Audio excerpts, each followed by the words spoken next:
O título da mensagem é: sejam praticantes da palavra e não somente ouvintes. Nós vamos, a título de introdução, vermos inicialmente os versos 17, 18 e depois o 21.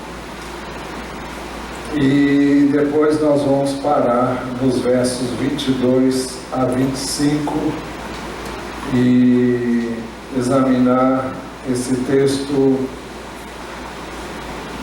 mais detidamente com seus desdobramentos também. Tiago nos mostra que tudo que é bom, tudo que é perfeito, vem de Deus, porque Ele é o Pai das luzes e nele não há sombra de variação. Sombra de variação fala de alguma coisa que não há em Deus. Por isso que ele é chamado aqui de Pai das luzes. O apóstolo João diz que Deus é luz. E Jesus mesmo disse: eu sou a luz do mundo. Quem me segue não andará em trevas, mas terá a luz da vida. Então, tudo que ele faz é perfeito, como ele é perfeito. E tudo que ele vem dele é perfeito. Tiago também nos mostra que, segundo a sua vontade, a vontade de Deus, Ele nos gerou pela palavra da verdade, para que fôssemos como primeiros frutos das suas criaturas. Pois, segundo o seu querer, Ele nos gerou pela palavra da verdade, para que fôssemos como que primícias das suas criaturas. A palavra primícias são os primeiros frutos. E o desejo de Deus é que nós sejamos como, o sentido é de algo mais especial, o melhor. Então o texto está dizendo que Ele nos criou, nos gerou pela palavra da verdade, a palavra de Deus, para que nós fôssemos como que primícias, pessoas especiais, se assim podemos dizer, dentre as suas criaturas. Eu citei aqui na escola bíblica e podemos citar Romanos capítulo 8, verso 29, pois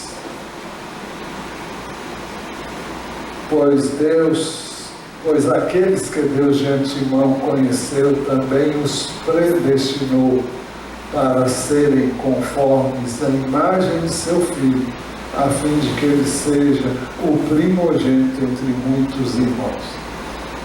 Esse é um dos propósitos de Deus para nós. Por isso, Tiago diz, para que fôssemos como que primícias das suas criaturas. Depois, Tiago nos mostra no verso 21 que nós devemos deixar toda impureza e acúmulo de maldade e acolher com mansidão a palavra em nós implantada, a qual é poderosa para salvar os que a acolhem.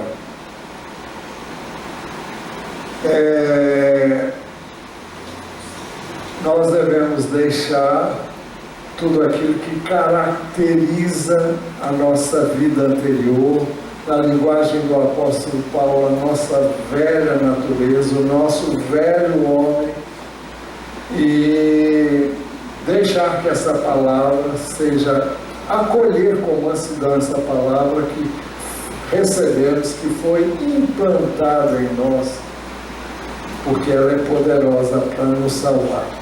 Salvar aqui pode ter dois sentidos. O O primeiro é de salvação. O segundo é no sentido de mudança. Alguns veem aqui a referência à renovação da nossa mente. É um processo contínuo, constante. Isso se dá unicamente por meio da palavra de Deus e pelo Espírito de Deus. Só acontece quando nós nos expomos à palavra de Deus, a lemos, nela meditamos, estudamos, paramos, e não é algo para ser feito só para cumprir. Hoje eu já li a Bíblia, você sabe o que leu? Qual o significado? Você entendeu? Que isso vai mudar na sua vida? Eu quero dizer que é preciso que nós leiamos não como religiosos, mas como quem quer conhecer Deus, o seu Filho, pelo seu Espírito, através da sua palavra. Deus tem prazer em se revelar àqueles que têm esse desejo de conhecê-lo, de amá-lo, de buscá-lo de verdade. Depois disso, nós queremos então agora destacar, primeiro, um mandamento: sejam praticantes da palavra e não somente ouvintes, enganando a vocês mesmos. Sejam praticantes da palavra e não somente ouvintes, enganando a vocês mesmos. É bom e é fácil ouvir. Agora é preciso que nós ouçamos com o propósito de praticar. Então, isso muda bastante a forma como ouvimos.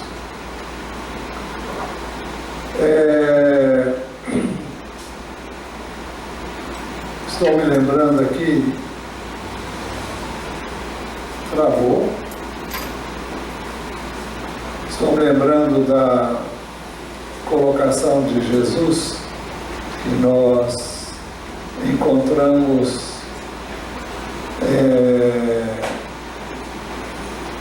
deixe-me tentar lembrar, que eu já esqueci o que eu ia falar.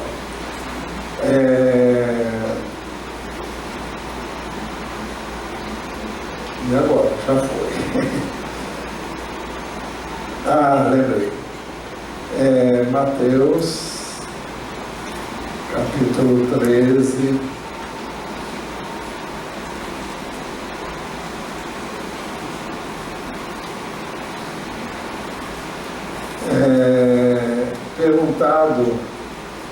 Questionado porque ele falava por meio de parábolas, Jesus disse: por isso falo com eles por meio de parábolas, porque vendo não veem e ouvindo não ouvem.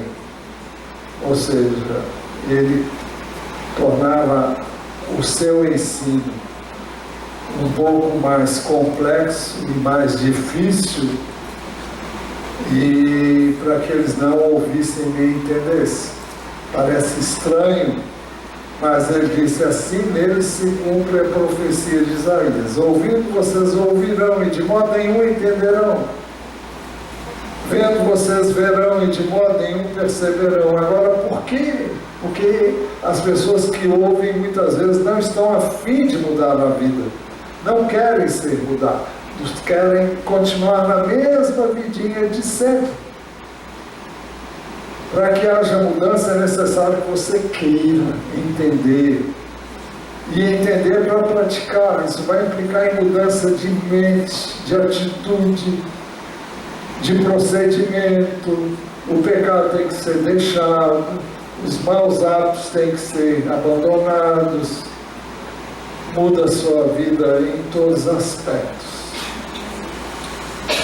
E Jesus disse, porque o coração deste povo está endurecido, ouviram com os ouvidos tapados e fecharam os olhos, para não acontecer que vejam com os olhos, ouçam com os ouvidos, entendam com o coração, como quem quer, como tem desejo, e se convertam e sejam por mim curados. Eu e você temos que ter o cuidado, porque é fácil nos tornarmos religiosos e nós, como seres humanos, somos levados muito mais a viver na lei do que de cumprir a lei. O que seria isso? Paulo disse que como verdadeiro não, como fariseu, ele era irrepreensível. Mas ele confessa que ele servia a Deus sem entendimento. Quando nós somos só religiosos, nós não entendemos. Fazemos para um desencargo de consciência, para cumprir determinadas regrinhas que nós estabelecemos ou outros estabeleceram, e uma vez satisfeito essas regras, esses meios, nós então nos sentimos confortados, mas porque fizemos o que devíamos fazer, aparentemente. Eu lembro, já falei isso aqui mais de uma vez, eu era menino, morava num bairro em Belo Horizonte, chama Santa Teresa. Tinha uma igreja enorme lá na praça desse bairro. E eu lembro das pessoas falarem, olha, eu vivi na época em que podia-se ter missa no sábado. E as pessoas, muitas delas, preferiram ir à missa no sábado, porque assim elas podiam ficar livres para fazer o que queriam no domingo. O que é isso? É cumprir um ritual, é cumprir uma obrigação para que a sua consciência fique isenta. Eu fui. Eu cumpri o que devia fazer, já cumpri a minha obrigação. É obrigação, não é algo que a pessoa quer. Jesus sempre disse que Deus tem prazer em se revelar àqueles que Ele chamou de pequeninos.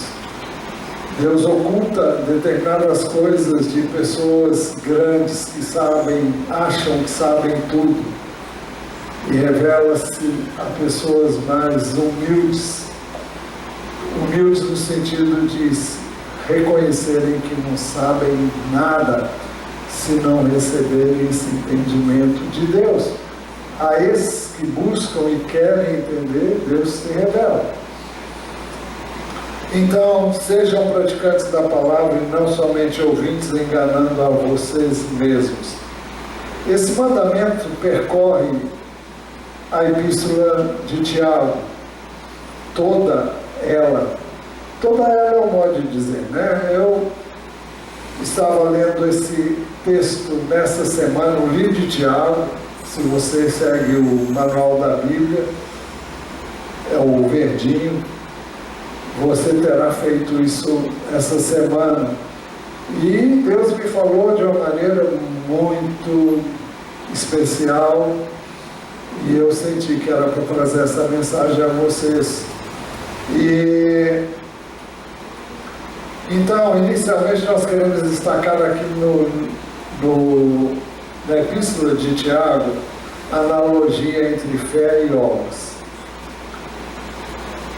Ele diz: meus irmãos, qual é o proveito? Se alguém disser que tem fé, mas não tiver obras, será que essa fé pode salvá-lo?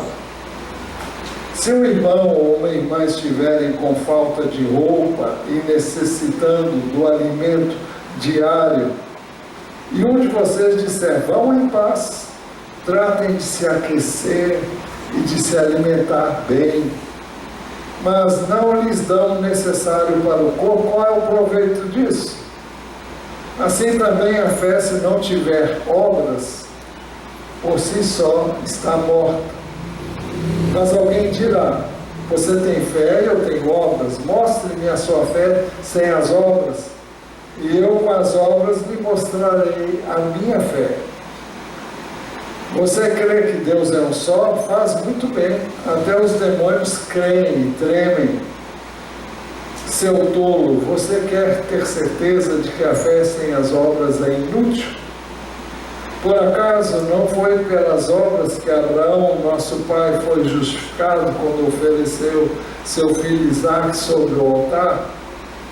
Você percebe que a fé operava juntamente com as suas obras, e que foi pelas obras que a fé se consumou.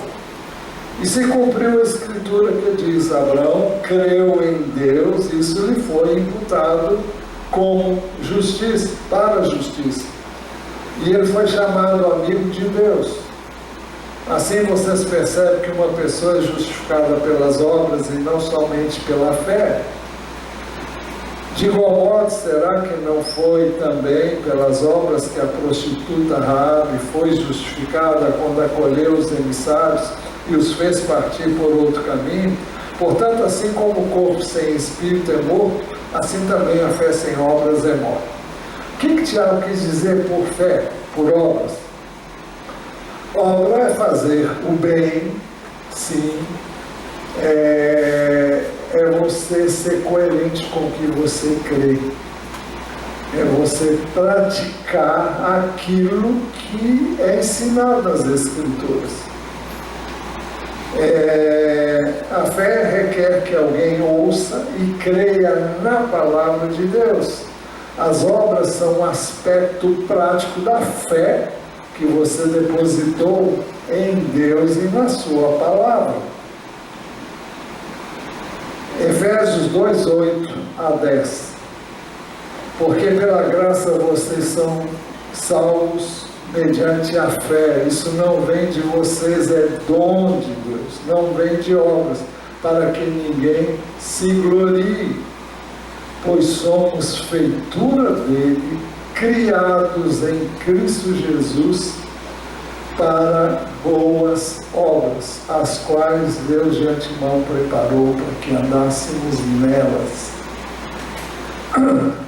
O texto diz claramente que eu não sou salvo pelas obras, mas mediante a fé, e é pela graça.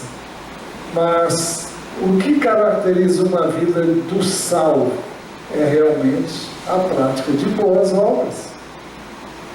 Então, Tiago coloca as coisas de uma maneira diferente do apóstolo Paulo, diferente em termos de, no final das contas, nós temos a mesma coisa, só que ele sacode a gente assim, acorda, né? Não é bastante você crer, mostre que você crê vivendo a palavra de Deus. Agora, como é que você vai viver a palavra de Deus se você não tem familiaridade com ela? Se você não a lê diariamente? Todos nós somos ávidos por saber o que está acontecendo em vários lugares. Por isso que hoje muitos buscam essas informações no celular, nas redes sociais. Mas eu e você precisamos saber o que a Bíblia diz. Se você observar, a Bíblia é um livro de repetições. E Deus diz as mesmas coisas do início ao fim, com palavras diferentes, em contextos diferentes, em épocas diferentes. Mas a gente poderia resumir o que está no final do livro de Eclesiastes,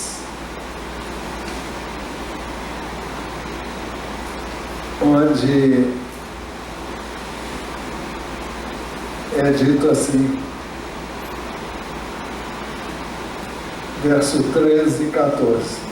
De tudo que se ouviu, a conclusão é essa: tema a Deus e guarde os seus mandamentos. Tema a Deus. Você não pode temer quem você não conhece. Não é ter medo, é ter respeito, é realmente saber que estamos diante de um Deus com quem não podemos brincar. Vida cristã é sério, é séria, e nós devemos levar a sério nosso relacionamento com Deus. Então, se você teme a Deus, guarde os seus mandamentos, porque este é o dever de cada pessoa, porque Deus há de trazer a juízo todas as obras, até as que estão escondidas, quer sejam boas, quer sejam más.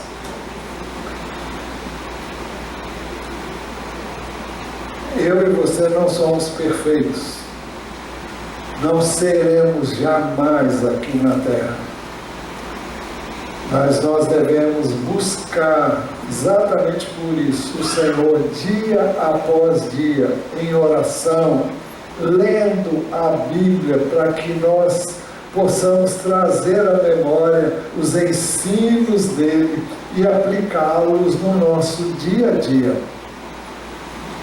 E é assim que nós vamos evitar a prática do mal. Eu não sei de vocês, eu já disse aqui mais de uma vez, eu fico impressionado com o que o inimigo lança na minha mente, e eu creio que na sua também. Não é coisa boa, não. É ruim mesmo. E eu falo com Deus, Deus, tenha misericórdia. Se pudesse escolher, eu não quero ter esses pensamentos que me vêm. E é assim que o maligno nos induz à prática do erro.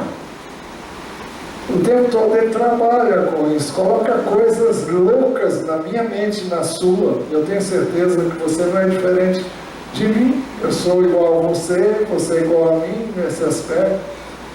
Ele nos tenta continuamente. E é preciso que nós tenhamos em mente continuamente a palavra de Deus, para que façamos o que Jesus fez. Está escrito. Está escrito. Você tem que saber as Escrituras, tem que conhecer as Escrituras, para que você possa refutar aquilo que não vem de Deus. Outra vez, Filipenses 4:8. Finalmente, irmãos, tudo que é verdadeiro, tudo que é respeitável, tudo que é justo, tudo que é puro, tudo que é amável, tudo que é de boa fama, se alguma virtude há, e se algum louvor existe, seja isso que ocupe o pensamento de vocês. Então nós temos que filtrar. Agora, como é que nós vamos saber o que vem de Deus e o que não vem? Pelas Escrituras. Depois, ainda na Epístola de Tiago,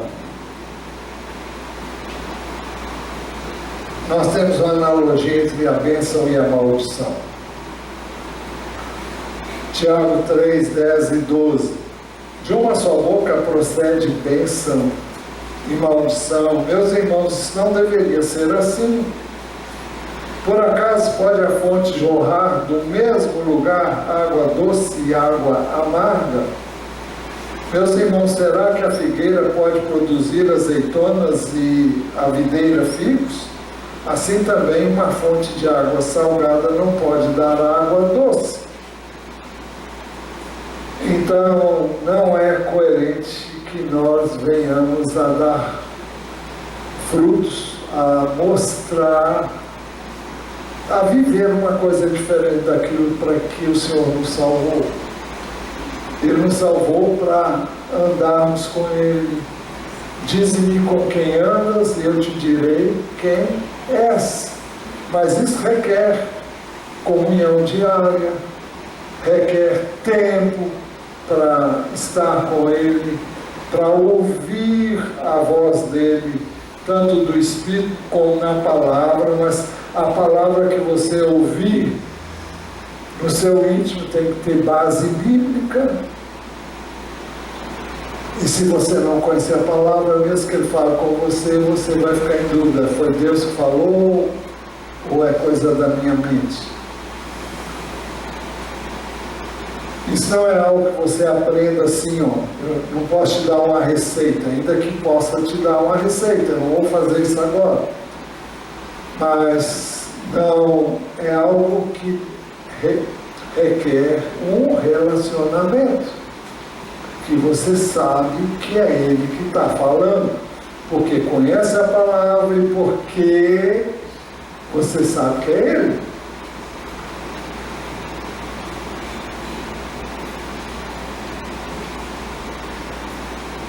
Meus irmãos, será que a figueira pode produzir azeitonas ou a videira figos? Assim também uma fonte de água salgada não pode dar água doce.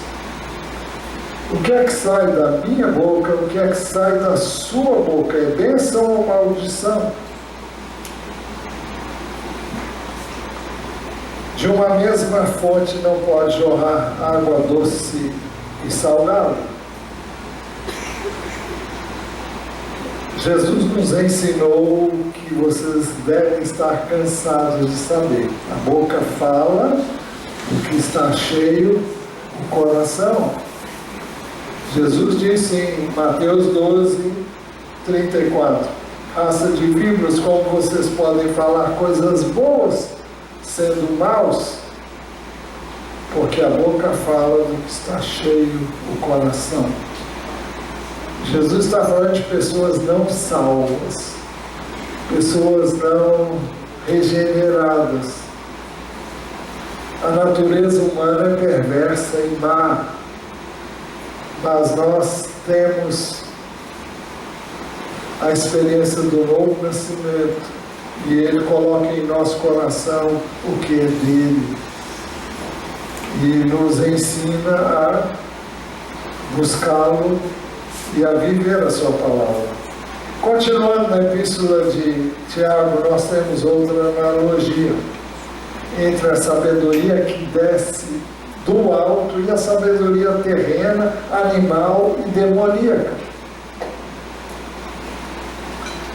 Quem entre vocês é sábio e inteligente, mostre as suas obras em mansidão de sabedoria mediante a sua boa conduta. Se pelo contrário vocês têm em seu coração inveja amargurada e sentimento de rivalidade, não se gloriem disso, nem mintam contra a verdade. Esta não é a sabedoria que desce do alto, pelo contrário, é terrena, animal e demoníaca. Pois onde há inveja, maldade e rivalidade, aí há confusão e toda espécie de coisas ruins. Mas a sabedoria lá do alto é primeiramente pura, depois pacífica, gentil, amigável, cheia de misericórdia e de bons frutos, imparcial, sem fingimento. Ora, em paz que se semeia o fruto da justiça para os que promovem a paz. Então, ele está dizendo que eu e você podemos ter dois tipos de comportamento. Como é que nós vamos discernir o que é certo e o que é errado? Eu não vou entrar em detalhes e talvez fique meio difícil, mas eu não vou, por isso, fazer isso. Mas essa semana aconteceu uma situação e me veio à mente aquilo que eu devia fazer na carne em relação a uma determinada situação. Mas, imediatamente depois, eu percebi que aquilo não era de Deus. Aquela não era uma atitude que Deus queria que eu tivesse. A nossa tendência é agir de acordo com a nossa carne. E é preciso, principalmente no trato e no relacionamento com as pessoas.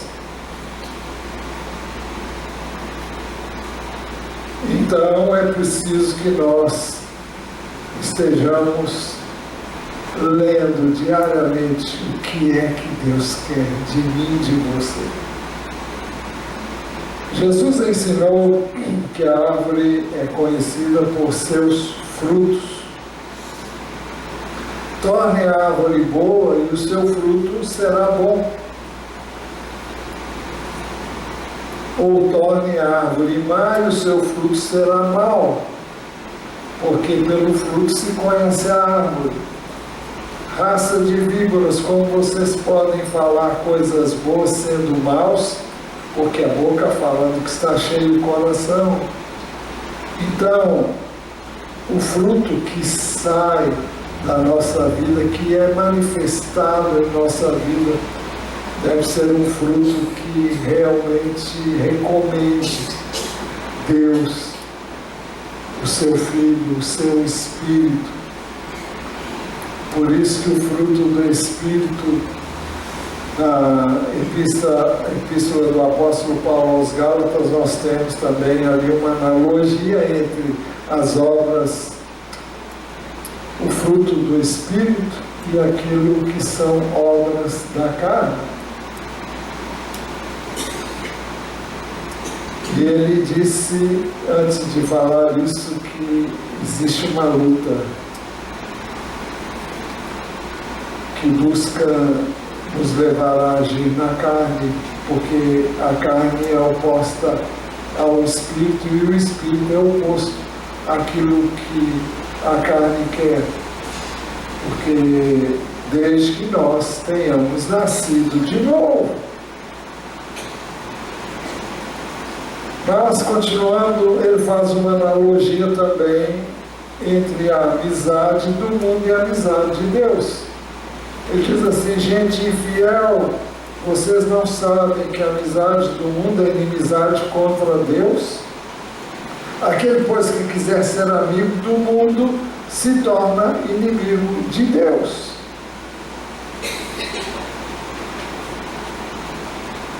Ou vocês pensam que é em vão que a Escritura diz, é com ciúme que por nós anseia o Espírito que Ele fez habitar em nós? Mas Ele nos dá cada vez mais graça. Por isso, diz, Deus resiste aos soberbos, mas dá graça aos humildes. Graça para quê? Para fazer o que é certo, para obedecer a sua palavra. Portanto, sujeitem-se a Deus, mas resistam ao diabo e ele fugirá de vocês. Cheguem perto de Deus e ele se chegará a vocês. Limpem as mãos, pecadores. E vocês que são indecisos, purifiquem o coração. Reconheçam a sua miséria. Lamentem e chorem. Que o riso de vocês se transforme em pranto. E que a alegria de vocês se transforme em tristeza. Humilhem-se diante do Senhor e Ele os exaltará. Aqui a tristeza que Deus quer que eu e você tenhamos é a tristeza do pecado, que devemos fugir dele, resistir o diabo e fugir do pecado. Então, nós não podemos andar com Deus e amar as coisas do mundo. De quem você é amigo, do mundo ou de Deus?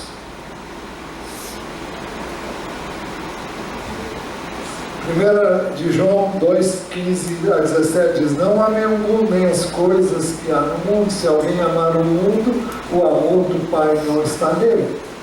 Porque tudo que há no mundo, os desejos da carne, os desejos dos olhos e a soberba da vida não procede do Pai, mas procede do mundo. Ora, o mundo passa, bem como os seus desejos, mas aquele que faz a vontade de Deus permanece para sempre. Então não há comunhão da luz com as trevas, não há como amar o mundo. E quando falamos de amar o mundo, não são as coisas que Deus criou, mas são as coisas que Satanás cria todos os dias para fomentar seus desejos de alimentar a sua carne, os desejos dos olhos, os desejos da carne, a soberba da vida. Ele está aí o tempo todo para agir nessas três áreas.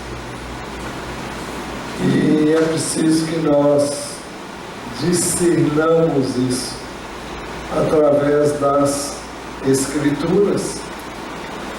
Por último, destacamos ainda a analogia entre a prática do bem e a prática do mal. Portanto, aquele que sabe que deve fazer o bem e não o faz, nisso está pecando. Aí as pessoas podem dizer, eu não faço nem o bem nem o mal, eu fico em cima do muro.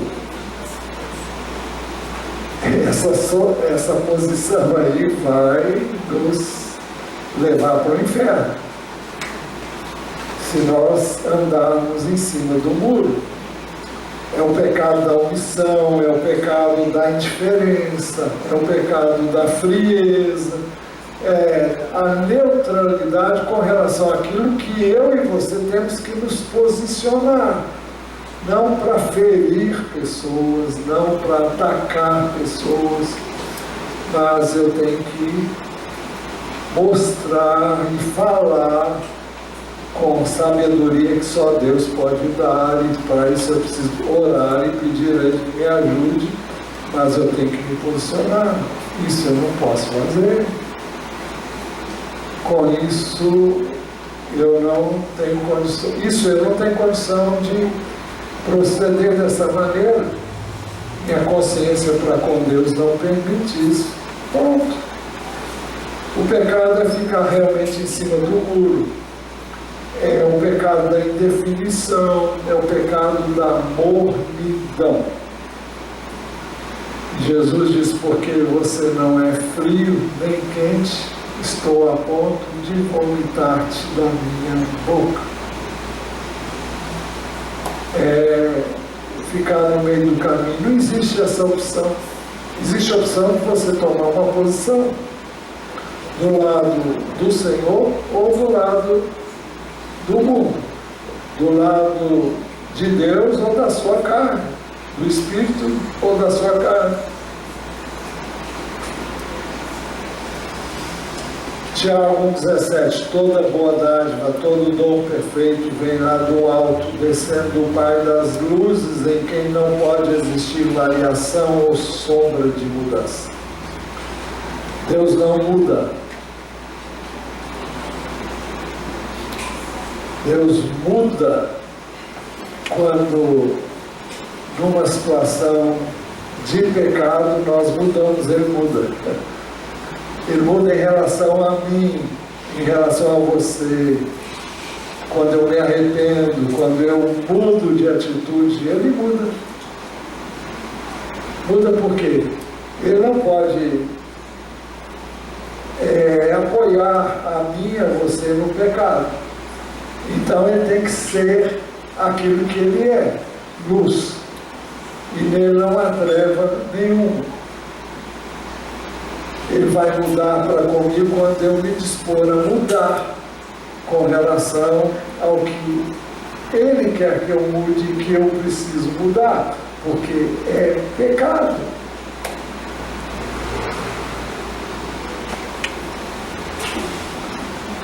Tiago 1,18, pois segundo o seu querer Ele nos gerou pela palavra da verdade, para que fôssemos como primícias das suas criaturas. Temos que entender isso, é isso que Ele quer de mim, de você. Isso requer mudanças, isso requer, está me faltando aqui a palavra, a renúncia.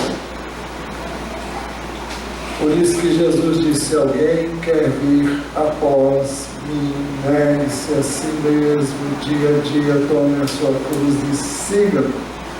Pois quem quiser salvar a sua vida, esse a perderá. Quem perder a sua vida por minha causa, esse a achará. Então é preciso perder para ganhar. E esse conflito vai existir até o fim dos nossos dias. E não é fácil perder. Nós sempre queremos ganhar, obter alguma vantagem, aproveitar alguma coisa que Deus quer que eu e você renunciemos, deixemos. Então,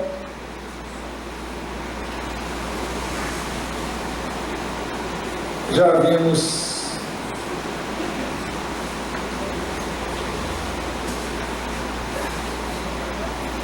o que aconteceu aqui.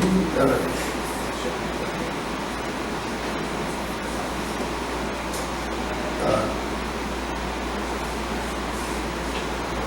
Então nós vimos primeiro um mandamento: sejam praticantes da palavra e não somente ouvintes, enganando a vocês mesmos.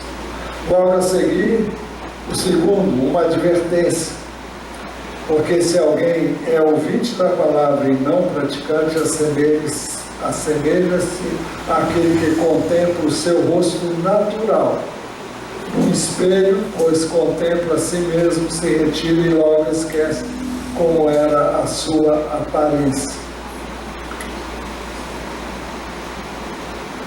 Eu creio que nós temos hoje espelhos muito melhores do que os da época de Tiago.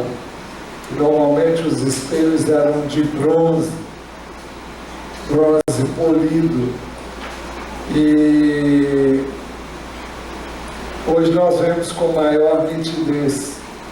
Mas nós estamos sempre buscando no espelho alguma referência a algo que estamos vivendo ou querendo saber acerca de nós. Porque se você não fizer isso, você se esquece até de como você era ou como você é. Os que ouvem a palavra e não a põem em prática se assemelham ao que nós já citamos. Não agora, mas também no contexto da parábola do semeador, Jesus classificou como aqueles cuja semente é lançada à beira do caminho. Como é a semente à beira do caminho? Ela é pisada, ela é dura,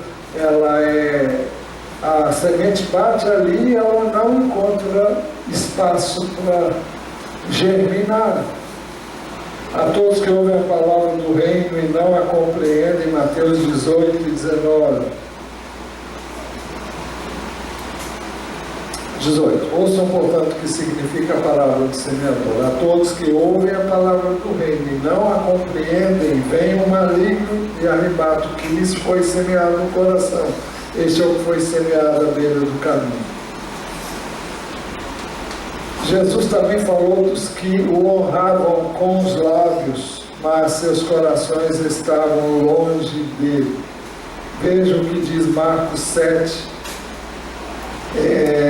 Ali apareceu uma referência. Bom, o texto diz assim, verso 6.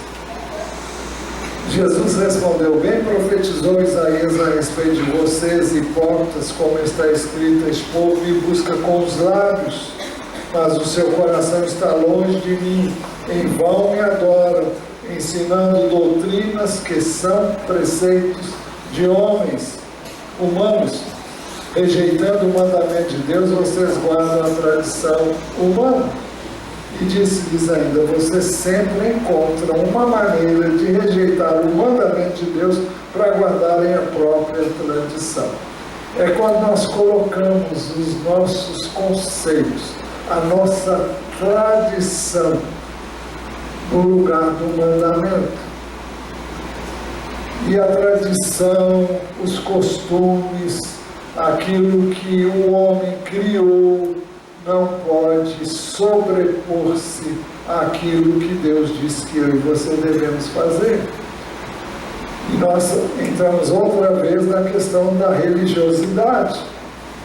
É possível ser religioso e não ser realmente obediente? Jesus mostrou que é mais importante obedecer o mandamento, e aqui está o mandamento de honrar pai e mãe. Os escribas e fariseus estavam se valendo de uma regra. Eles dedicavam algo a Deus para não dar para o pai e a mãe que tivessem necessidade. Isso é chamado no livro de Marcos de Corban. Então Jesus disse: olha, mas existe um mandamento, e o mandamento é: honra teu pai e a tua mãe, e todo aquele que amaldiçoar seu pai e a sua mãe será morto. Esse é o contexto do texto de Marcos. Então, nós devemos ter cuidado de não obedecer regrinhas,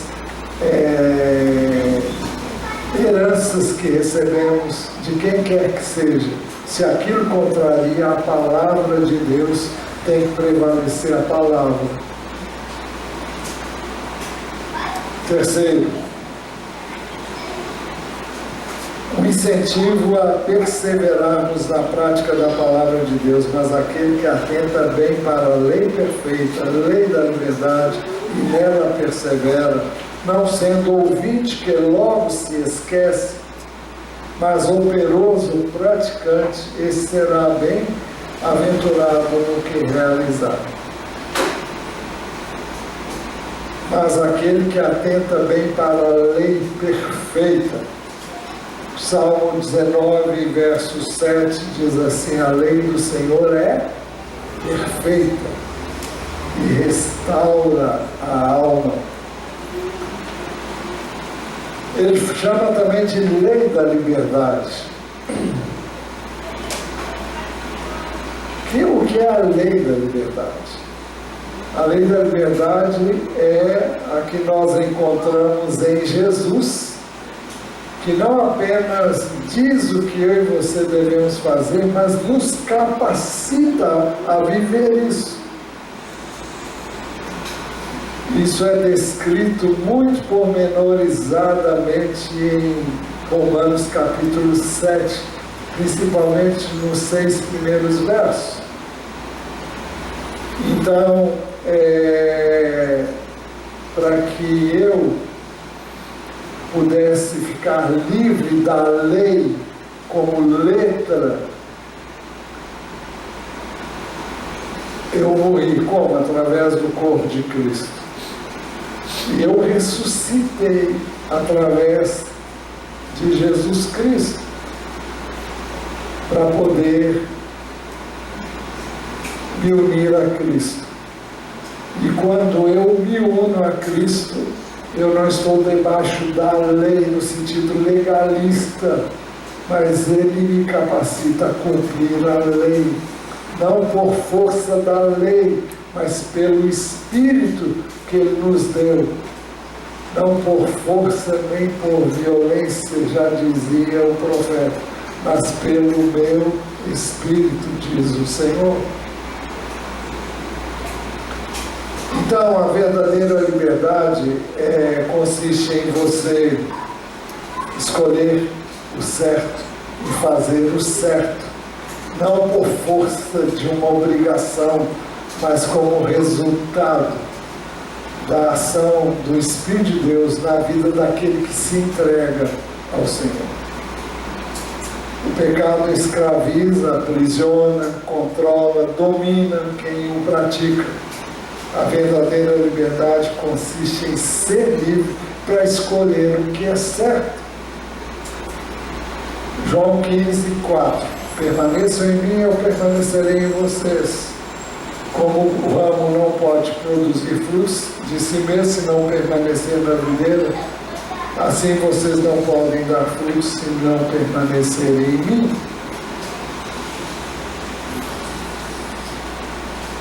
Então, é nele que nós podemos viver e é ele que nós devemos buscar.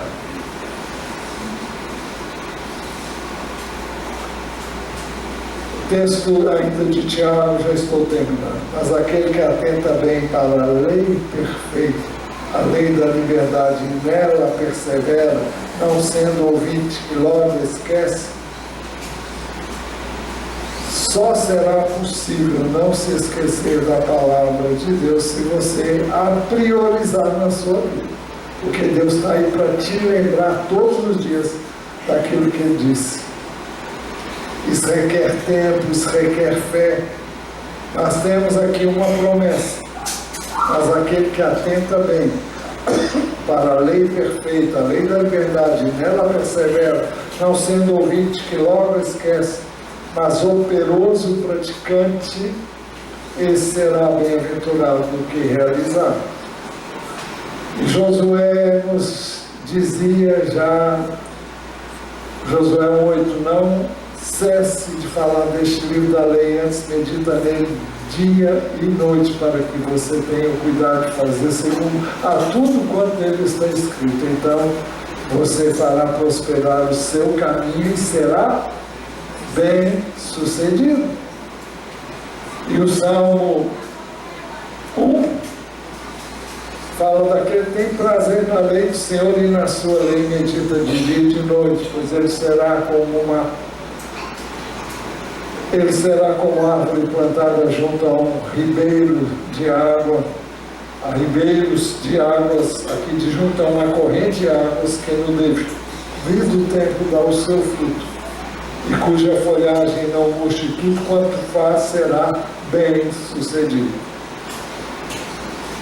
Ainda podia citar Provérbios 3, 1 e 2, meu filho, não se esqueça dos meus ensinos e o seu coração guarde os meus mandamentos, porque eles aumentarão os seus dias e lhe acrescentarão anos de vida e paz. Concluindo, primeiro, o mandamento: sejam praticantes da palavra e não somente ouvintes, enganando a vocês mesmos. Segundo, uma advertência, porque se alguém é ouvinte da palavra e não praticante, assemelha-se àquele que contempla o seu rosto natural no espelho, pois contempla a si mesmo, se retira e logo esquece como era a sua aparência. E em terceiro lugar, nós temos aqui um incentivo a perseverarmos na prática da palavra, e assim seremos bem-aventurados naquilo que fizemos. Então, seria coerente perguntar: qual será a sua escolha? O que você vai fazer depois do que ouviu hoje? O que vai mudar na sua vida em relação à palavra? Você vai separar um tempo diariamente para isso? Pode saber que você vai ter oposição do inferno e da sua vida no dia a dia. Não vai ser fácil, mas é uma escolha. É preciso que você priorize o que Deus quer que nós priorizemos. E por isso eu quero lembrar mais uma vez os mapas de leitura da Bíblia. E se você não apanhou, não deixe de apanhar e faça alguma coisa com relação a isso, se você ainda não faz assim.